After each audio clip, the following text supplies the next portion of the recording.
Good morning. It is Thursday, April the 14th, and this is The Drill. Welcome to all the butchers, bakers, and candlestick makers out there. I'm Ron, your host, and the only true conservative in the United States today.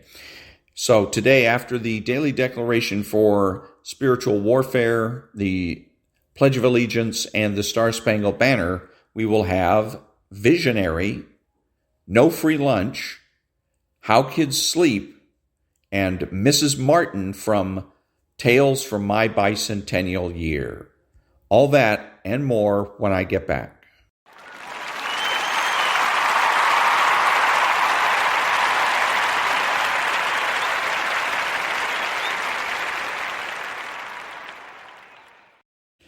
Thank you. And now the daily declaration for spiritual warfare for April 14th.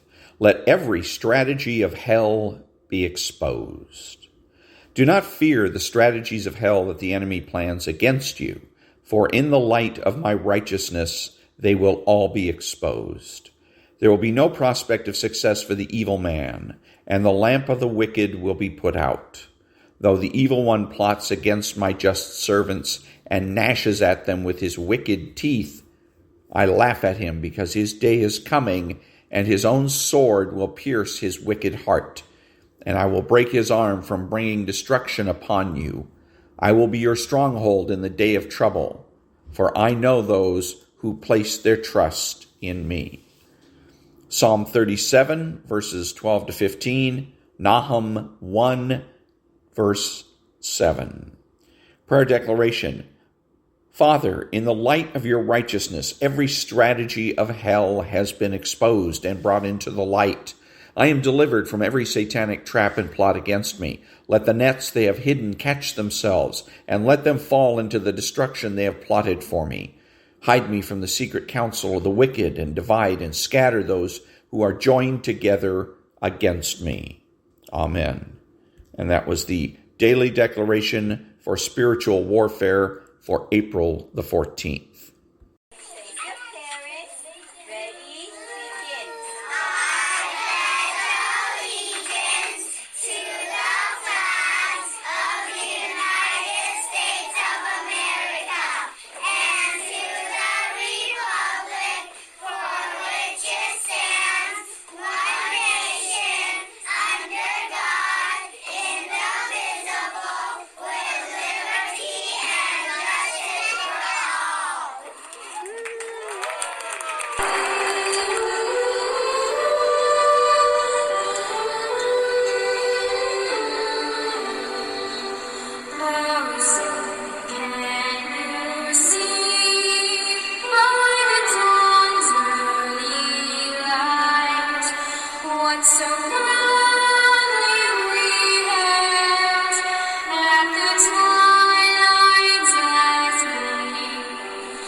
Thank you.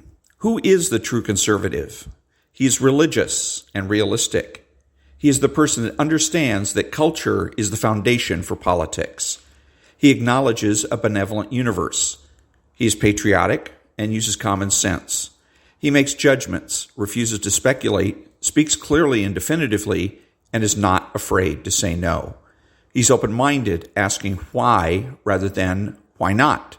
He is consistent, credible, and influential, not ashamed of his existence, unafraid to learn or correct his mistakes. He is a normal American.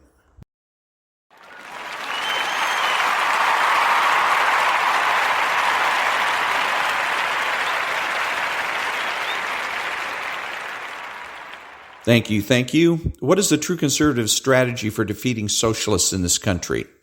Number one, we must properly define conservatism. Then we must organize all potential conservatives under that definition. Once organized, we must dominate American culture. Dominating American culture means that we must rid ourselves of all the various cults the left has foisted upon us in this country. We rid ourselves of the left-wing cults by promoting value. What are the universal values? Number one, life. Number two, privacy. Number three, time. Number four, sanity. Number five, productivity. We defeat promiscuity by promoting family and privacy. Socialists must be driven from positions of power. And since it is lefty counterculture that provides the foundation for their political success, true conservatives must resist left-wing counterculture and promote normal American culture. By changing our culture, we will change our politics. And we change the culture by getting married, creating a family, and raising our children.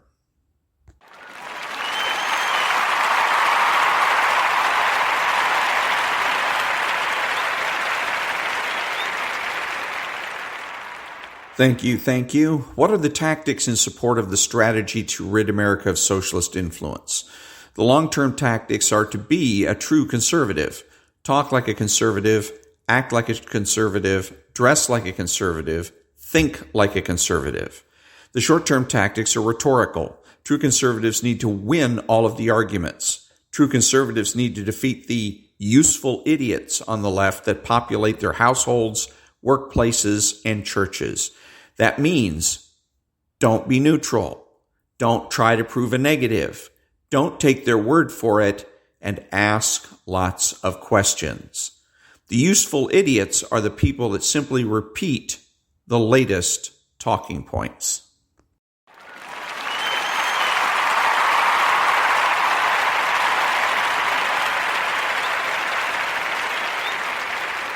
Thank you. Thank you. What are the true conservative political priorities? Number one, a constitutional amendment banning abortion throughout the country. Number two, make nuclear, chemical, and biological weapons obsolete. Number three, the immediate decertification of all public employee unions. Number four, the immediate assignment of criminal and civil liability to all government regulators. Number five, the immediate repeal of the so-called Patriot Act. Number six, the immediate repeal of all dictator laws. Number seven, the reinstatement of writs of outlawry. Number eight, government-sponsored recalls, ballot initiatives, and referendums. Number nine, a flexible minimum wage. Number 10, means-tested health care. And number 11, the immediate and permanent prohibition of investment banking by any office holder. Back in a minute.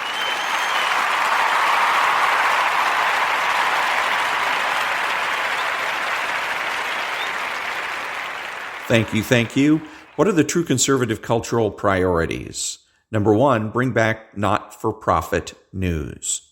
Number two, defeat the cult of promiscuity with the promotion of privacy. Number three, defeat the cult of neutrality with the effective use of propaganda. Number four, defeat the cult of personality by emphasizing character. Number five, defeat the cult of imagination, psychology, and Hollywood with religion and research. Number six, defeat the cult of reinvention by admitting one's mistakes. Number seven, defeat the cult of death, abortion, infanticide, and assisted suicide. Back in a minute.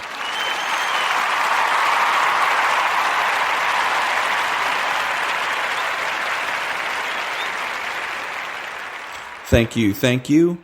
The biggest mistakes that right-wing talk show hosts make. Number one, they fail to consult their consciences. Number two, they fail to listen to their own shows. Number three, they aid and abet the left. Number four, they demoralize their audiences. Number five, they contradict themselves.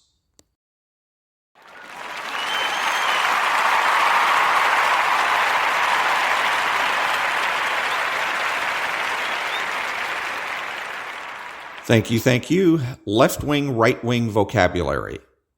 The left says, going forward. The right says, from now on. The left says, homeless. The right says, squatter.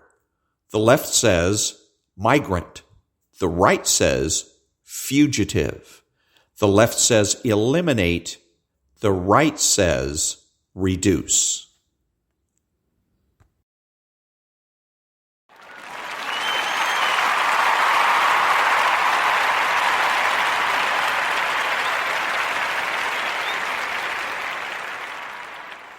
Thank you, thank you. The Elon Musk has made an offer for Twitter, according to CNBC.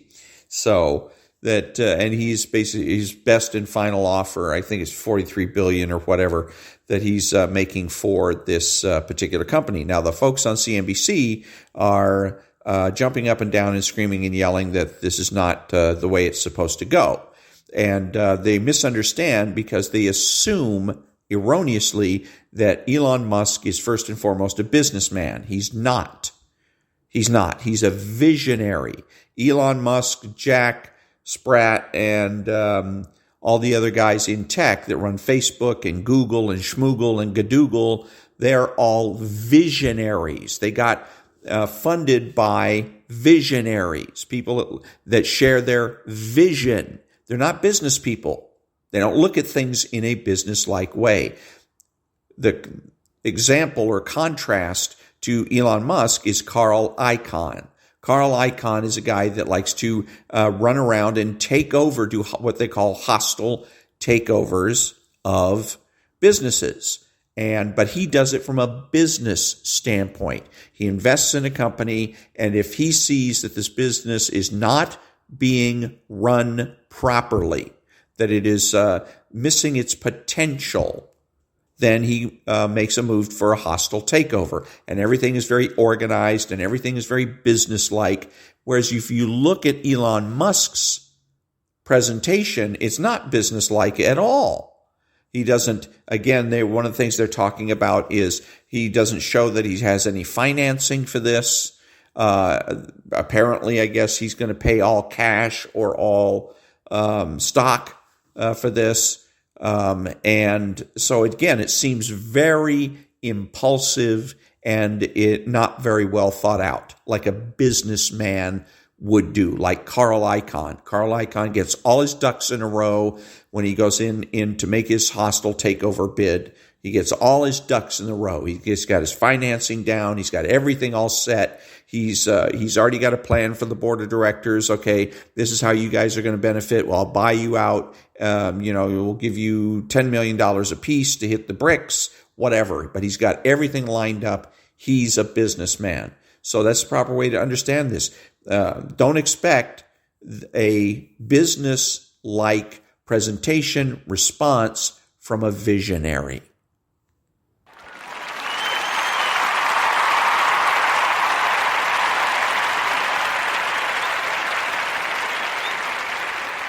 Thank you, thank you. And now there's no free lunch.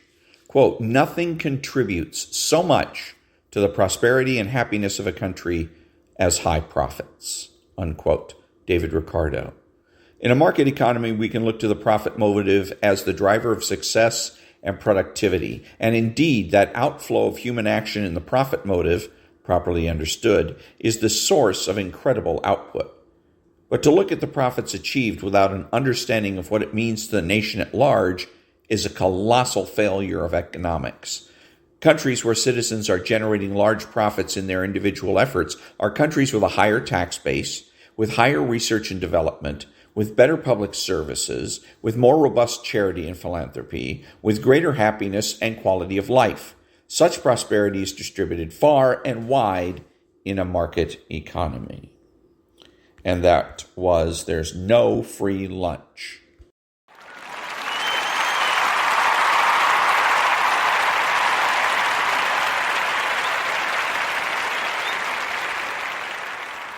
Thank you, thank you. And now we're going to read from the book called The Collapse of Parenting, Chapter 2.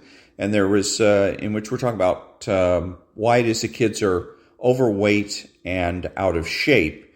And the Dr. Leonard Sachs, who wrote the book, says there's three factors: what kids eat, what kids do, and how much kids sleep. And so we've covered the first two, and now the third one: how much kids sleep. In the past 15 years, researchers have recognized that getting less sleep at night appears to lead to overweight and obesity. This effect appears to be more pronounced for children and teenagers than it is for adults.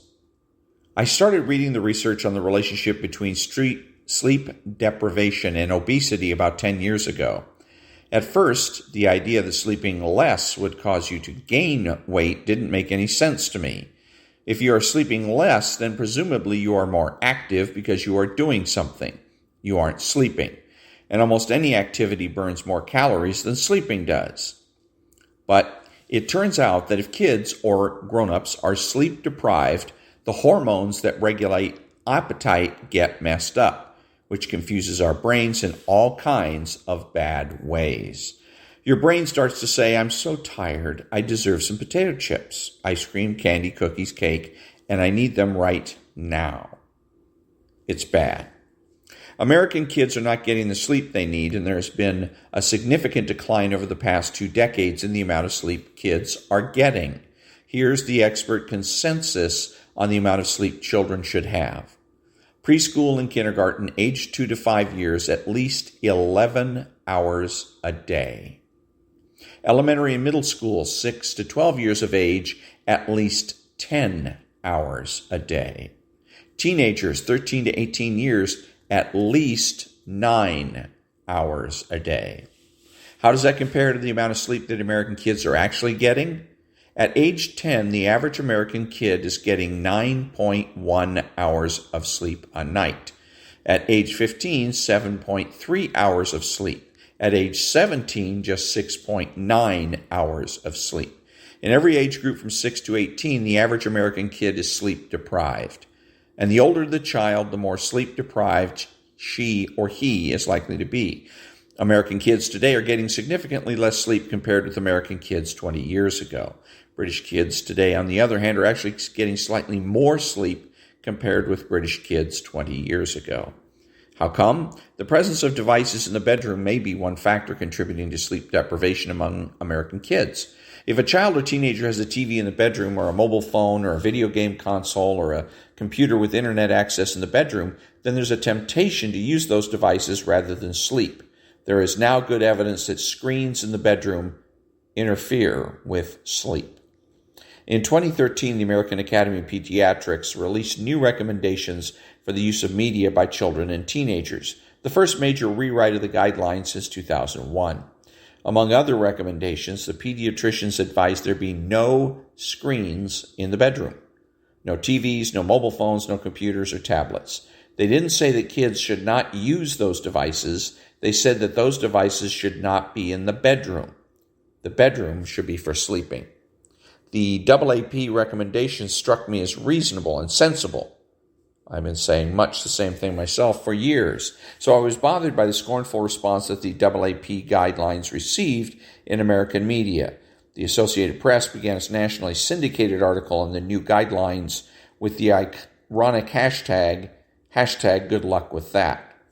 Another major media outlet branded the new AAP guidelines as an exercise in futility and predicted that the new guidelines would be ignored.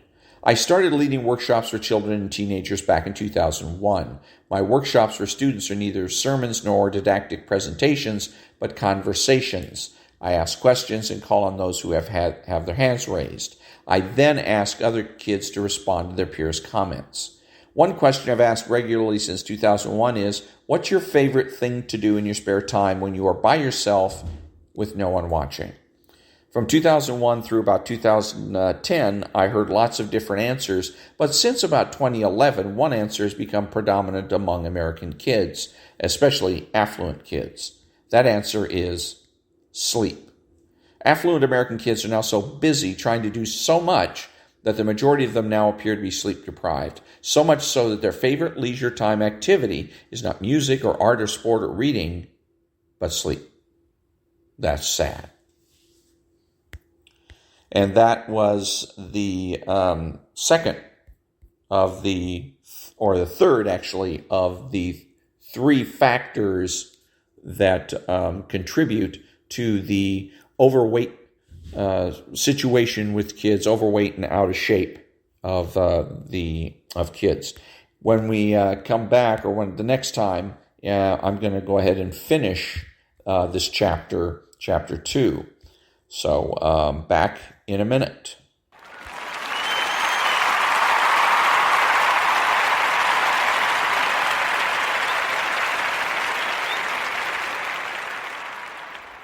Thank you. And now it's going to be chapter 14 from Tales from My Bicentennial Year, about the adventures of, actually it's one kid in particular, but his family as well, named Mike from Gansevoort, New York, which is in the Adirondacks in the state of New York, in 1975 and 1976.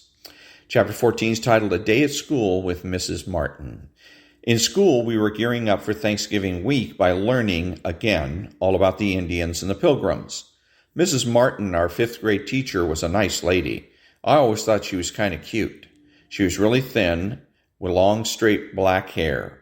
She always had a big smile for us. However, every once in a while she had a mean streak. Granted, she was probably provoked into that mean streak, but she had one nonetheless. She had a pretty good sense of humor, and I think she liked me. Mike C. and I did a lot of impressions that she liked, and she was always showing us off to other teachers. She really liked our John Wayne and Elvis act. She would gather her friends up, Mrs. Better, Mrs. Johnson. Come over now and listen to the Mike and Mike show, she would say. Mike C. and I would go into our John Wayne and Elvis act for her and her friends. The routine went something like this. Mrs. Martin would have her friends up front at her desk, and she would say, Mike and Mike, can you two come up here? We would go up, and then she would pull us aside and ask us if we would mind doing our John Wayne and Elvis show for her and her friends, and of course the class. Mrs. Martin would then introduce to everybody by saying, Class, I would like you to welcome 2 celebrities to our class, Mr. John Wayne from the movies and Mr. Elvis Presley from the music world. Even though I loved Elvis, Mike C. did a better impression of Elvis than I did, so he was Elvis and I was John Wayne. Mrs. Martin played in the act as well. Mrs. Martin would open it again by saying, Very nice to meet both of you. Before I said a word as John Wayne, I would strike a classic John Wayne pose. I would bend my knees a little like I was wearing cowboy boots, tilt my head down and to the side the way the Duke did. I would square up my jaw as best as I could. In order to do a good John Wayne, you had to be deep and short with your speech and put a little drawl in it. John Wayne would say, Well, hello there, little lady. You're mighty purty for a teacher, wouldn't you say so, Elvis? Before Mike C. said anything as Elvis, he licks his hands and slicks his hair back, raise up the shirt collar, bend his legs at the ankles. To everyone in that room, he was Elvis. Now, in our version of Elvis, Elvis never spoke any words. He would sing all his replies while playing a pretend guitar. Elvis would sing his reply, She ain't nothing but a hound dog, crying all the time. This brought the house down with laughter. At 10 years old, this was funny stuff. We had just gotten away with calling the teacher a hound dog. Back in a minute.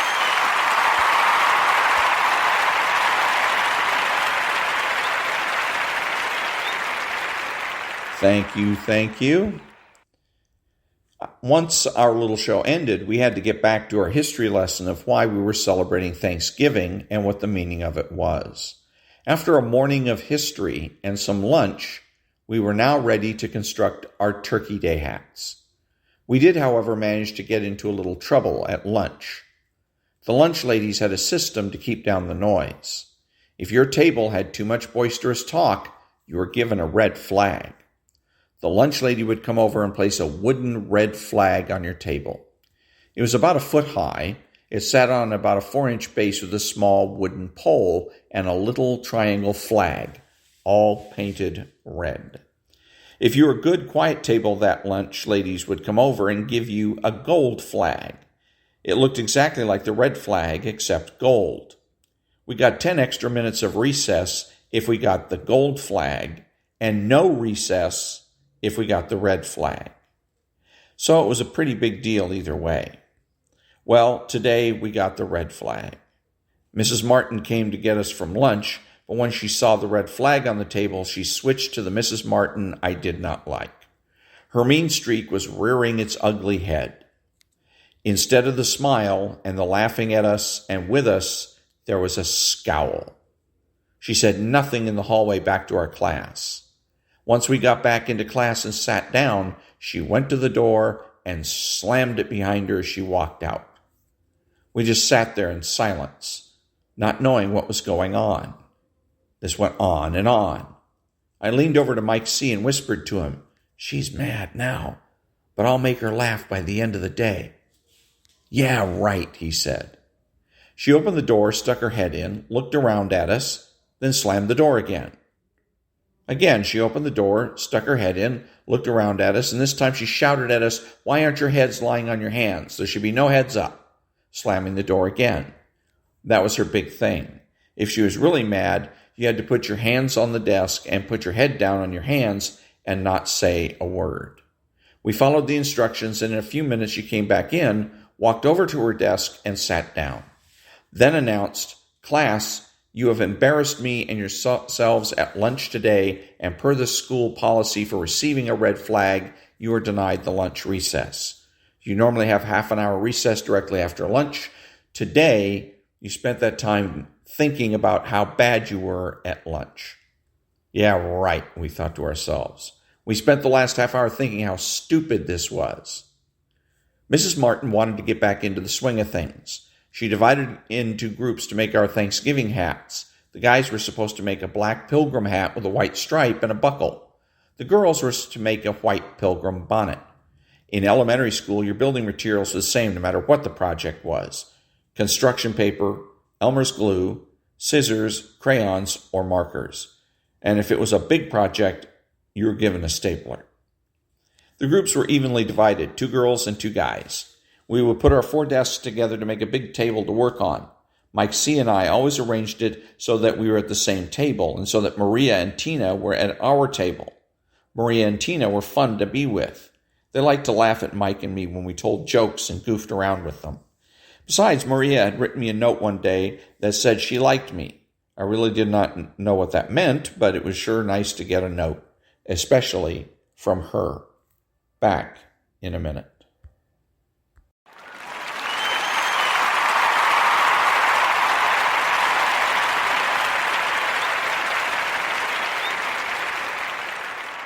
Thank you.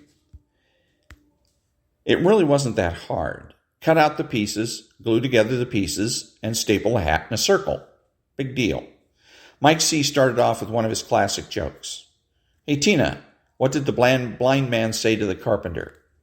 Tina, "I don't know. What did the blind man say to the carpenter?" Mike C. "He said, I picked up your hammer and saw." Get it? Blind man saw? It was pretty funny and we all laughed a little. Then I remembered a joke. "Maria, why did the pony cough?" Maria said, "I don't know. Why did the pony cough?" "He was a little hoarse." Get it? A little horse? We all laughed some more. Our group was pretty good at getting our work done quickly so we could goof off. We got our hats made and then got really silly. Notes were being passed around the class from table to table. Table football games, little triangle paper folded football things. The classes were finishing up the projects and we were getting a little loud. More than once, Mrs. Martin yelled to keep it down. That would work for a little bit and then the noise would start up again. Mike C. passed me a note to give to Tina. I don't even know who sent the note or where it came from, but it was Mike C.'s note. Just as I handed the note to Tina, Mrs. Martin reached over with her hand, like a frog's tongue snags a fly, and snatched the note out of my hands. The note was folded pretty well, and I was just praying to God that she did not open it. Some kids were passing around notes saying bad things about Mrs. Martin, and I didn't know what was in that note, but I knew she would be more upset if she read a note that insulted her. She pronounced to the class, "If Mr. Mike is kind enough to share notes with Tina, he can share them with the rest of the class. If you're not the one getting caught, you killed to hear your teacher say this. This is a prime opportunity to embarrass the heck out of your classmate. If you are the one getting caught, you could not be in a worse situation. To have to read your private thoughts, or worse yet, somebody else's private thoughts to the whole class. Heck, I was just passing a note. But here I was. Back in a minute.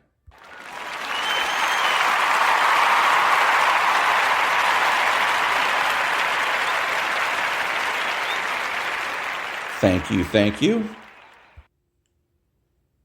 Let's see here. Let's go, Mike. We're all waiting to hear what great words of wisdom you have for us. She then handed me back the unopened note. Thank God she did that. I stood up with the note in my hand, opened it up, and real quickly read the note to myself. I could not read it out loud. Mrs. Martin would kill us all. I had to think of something else to say. I stood there looking at the paper. Come on, Mr. Mike, read the note. We're all waiting, Mrs. Martin demanded. Then I remembered a joke Mike C. told me, and I thought Mrs. Martin would get a kick out of it. Well, class, this note tells a little bit of joke about teachers. This piqued Mrs. Martin's ears. She stood up and leaned forward to hear and see me better, looking down at me with her little arms folded. You see, this teacher walks into her classroom, looks around at the students, and says, "Are there any idiots in this room? If so, please stand up." The teacher looks around the room again. All the teachers look around the room, each one looking at the rest of them to stand up, because, of course, they cannot be the idiot. Finally, one kid stands up and walks to the front of the room by the teacher. After a long look by the teacher, she sneered down at the boy standing next to her and says, "Well, thanks for admitting you're an idiot. Why do you consider yourself an idiot?" The boy looked around the room and then back at the teacher and said, "Well, actually, I don't consider myself an idiot, but I could not stand to see you standing up there all by yourself." The class roared out with laughter. Mrs. Martin was laughing too. I took the note, wadded it up, and put it in my pocket, never to be seen or read again. Mrs. Martin caught herself laughing and stopped herself from laughing. She told us all, "That's enough. Let's get this classroom cleaned up so you can go home." We all hurried to get our glue and construction paper put away.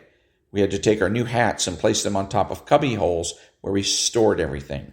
Just as the bell rang to go to the buses, Mike C. and I got all our stuff put away and our jackets on.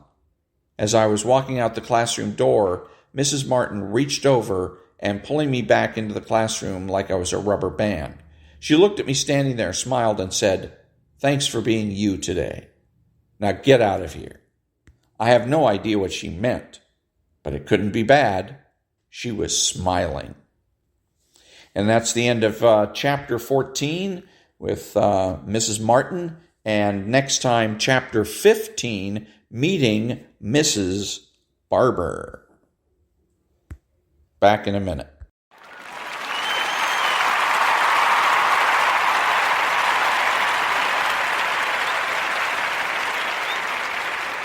Thank you. Who is the socialist? He is the man that is spiritual. He's the man that seeks consensus.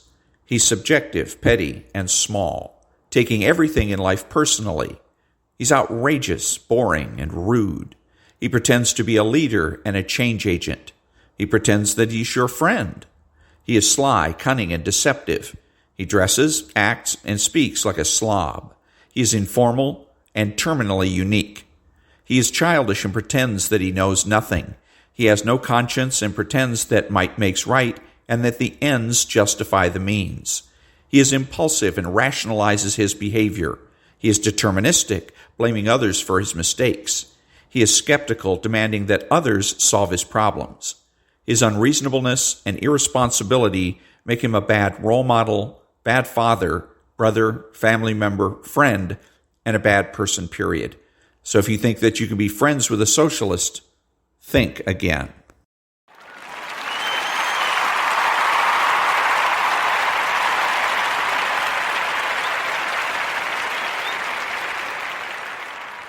Thank you. This is Ron, your host, the only true conservative in the United States today, bidding adios to all the butchers, bakers, and candlestick makers out there, and reminding you to tune in to the John and Ken Show, which is an excellent example of how true conservatives communicate. It's a radio show that's on KFI AM 640 from 2 o'clock in the afternoon to 6 o'clock in the evening, Monday through Friday. And that's Pacific time. So that's an excellent show to listen to. And other than that, until next time, remember to be honest, to be smart, to be beautiful, and to remember that the left has no authority, no power, and they can't win.